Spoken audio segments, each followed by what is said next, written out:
What's good, mi gente? It's your boy VestigeHero back at it again with another video. This time we're doing a really abrupt chapter review on chapter 296, and I'm not even scripting this. We literally just got spoilers for it last night, I think. So we're gonna jump on this as soon as we can. I'm gonna just go over this as briefly as possible, and yeah, let's get into it, because this is absolutely insane. We finally got the long-awaited end to the war arc, and now it's crazy. You gotta believe, you guys, this is absolutely crazy. So yeah, let's jump right into it as soon as we can. As always, if you like what you see, feel free to like, comment, and subscribe. It would mean a lot. And remember, it's always a joy for me to make these videos for you guys, and the best is yet to come. So yeah, I know I've said this like 3 times. Let's get into it. So first things first, we literally have here a picture of the aftermath. We see just buildings completely destroyed, and then just a random shot of Shigaraki's body now being controlled by All For One. And the panels here basically state that afterwards, these rescue corps were coming in, rescue and evacuation corps were coming in to the front lines to lend aid and just to basically take care of damage control. But again, just from this first panel here, we see basically almost an entire city absolutely destroyed and demolished. We're like actually seeing the real extent of the damage here. So next up, we get a whole panel of a whole bunch of heroes that I thought were dead, with the exception of Present Mike. So now we have confirmation that Pixie, Bob, Wash, and 13, who we get to see part of her face now, we get confirmation that they're alive, and that's pretty good. We're also told that heroes were rushing to the front lines as well in order to catch Shigaraki, or in hopes of doing so. Which is interesting to see that we still have a decent amount of heroes out on the field still doing their part. But yeah, for the most part, I thought that these guys were dead. But that aside, that still doesn't change the fact that we see buildings just crumbling on top of each other. We just can't even see the road. So it really just goes to show how much destruction was caused during this war by Shigaraki and many other players or key villains in the war.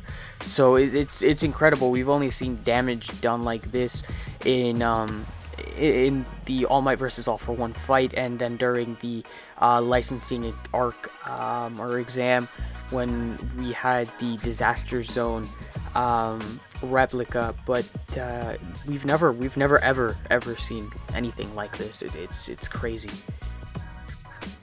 So the next thing you know, we have another creepy panel of Shigaraki's Hand, and just a whole bunch of Nomus here that says that due to the Nomus and their sudden diversion and stun tactics that were commanded of them, the heroes were merely being toyed with, and that while 3 of the high-end Nomus were destroyed, 7 and Shigaraki were still on the loose and on the run, and their locations are unknown.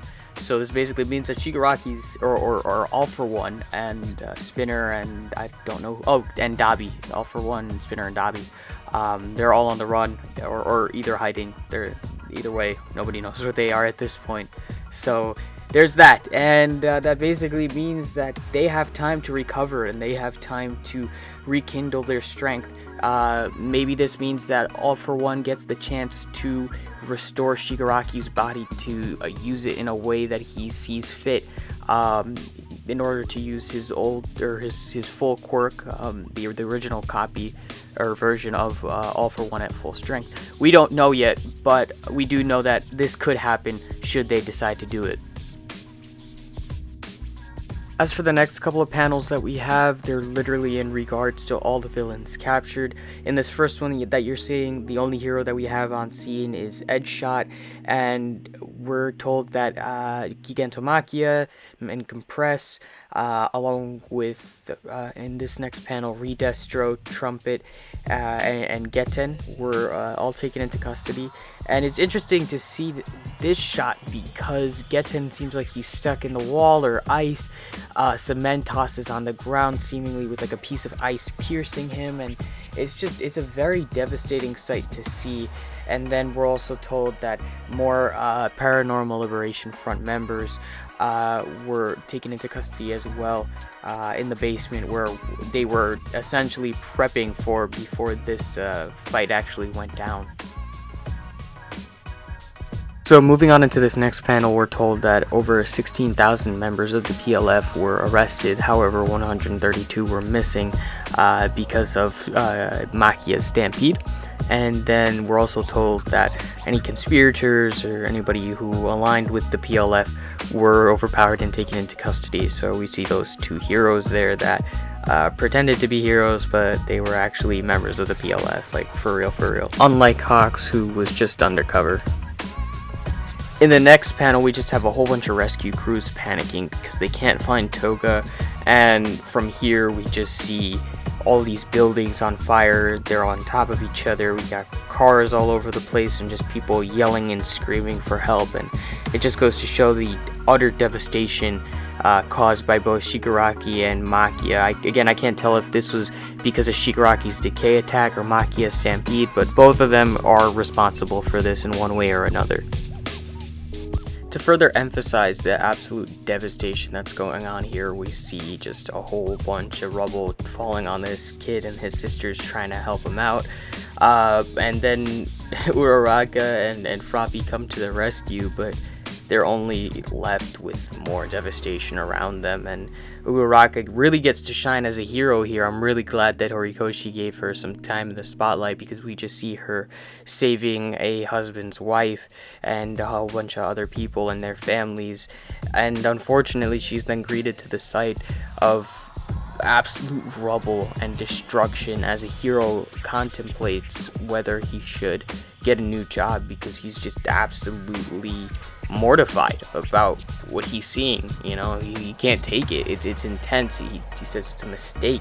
You know, like, I don't blame him. You know, this is absolutely horrible. Everything's on fire.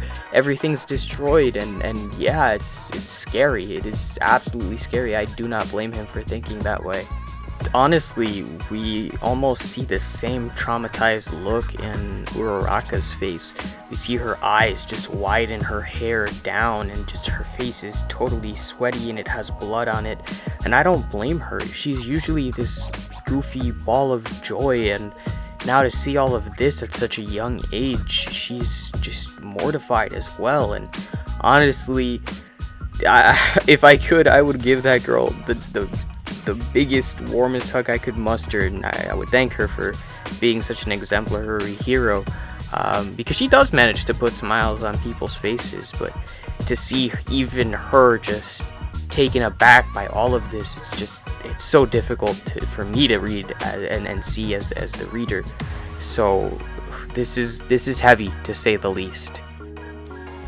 Unfortunately, the devastation doesn't stop there, as we see Kirishima, Ashido, Momo, and Sato just crying over Midnight's now dead body and holding onto her hand. And I'd be lying if I were to say that this moment wasn't tear-jerking. This is a teacher, this is a mentor that just passed away, and honestly, it's very sad to see. And again, I was on the verge of crying myself after seeing that.